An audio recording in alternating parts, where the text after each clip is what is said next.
श्रीरामानंतर महिलेचा आदर करणारे एकमेव राजा म्हणजे छत्रपती शिवराय.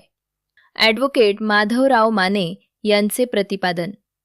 प्रभू श्रीराम यांच्यानंतर महिलांचा सर्वोच्च सन्मान राखणारे एकमेव राजा म्हणजे छत्रपती शिवाजी महाराज असल्याचे प्रतिपादन ज्येष्ठ विधिज्ञ ॲडव्होकेट माधवराव माने पाटील यांनी केले.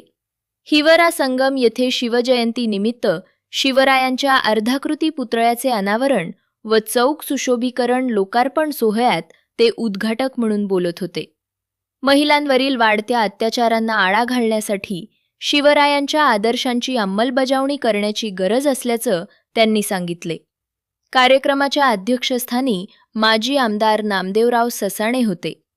यावेळी नितीन भुतडा, रमेश पाटील, अनिल माने, साहेबराव पाटील, सौभाग्यवती स्मिताताई साहेबराव पाटील, सरपंचा सौभाग्यवती मेघाताई शिरीष बोरुळकर, उपसरपंच शरद पाटील, ओलीस पाटील प्रवीण कदम व आदी मान्यवर व ग्रामस्थ मोठ्या संख्येनं उपस्थित होते.